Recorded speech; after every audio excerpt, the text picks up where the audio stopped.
Our starting point is the president's weekly meeting with his chief aides at Cheongwadae. Topping the agenda, of course, jobs, budget bill, and Washington's latest proposal to start talks on modifying the free trade pact with Seoul.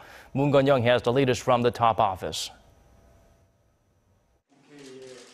It's the president's first meeting of chief secretaries and aides since his return from a 5-day tour to Germany.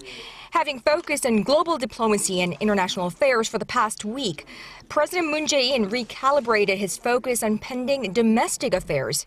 First and foremost, jobs.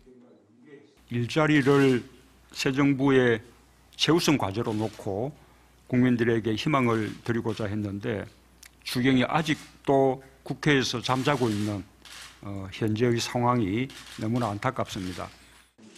The South Korean president's remarks come amid a continued disruption in the opposition-led parliament, mainly over opposition parties' objections to Mr. Moon's latest minister nominations.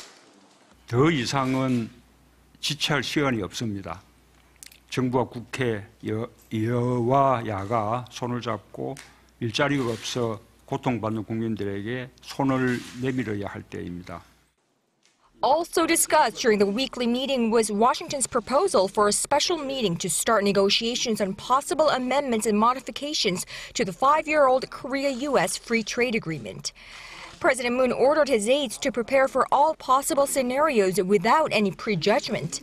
That's according to multiple senior Blue House officials who were in attendance Thursday morning.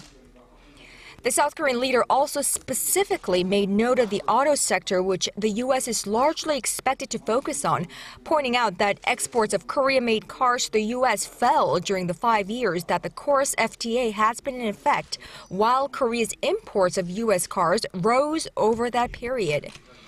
The proposal comes in a little less than 2 weeks since the presidents of South Korea and the U.S. met face-to-face for the first time in Washington, during which President Trump and his team brought up the issue of U.S. perceived trade imbalance.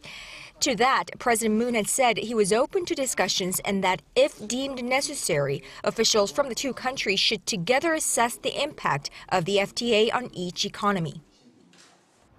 That stance by the president remains the same as he questioned whether it was truly and solely the free trade agreement that's enlarged the U.S. trade deficit with South Korea. Now, it's a view echoed by many of his chief economic aides that the two sides must first establish whether it's the trade deal that's caused the trade deficit with South Korea or other fundamental economic issues. Moon Jae-in, Arirang News.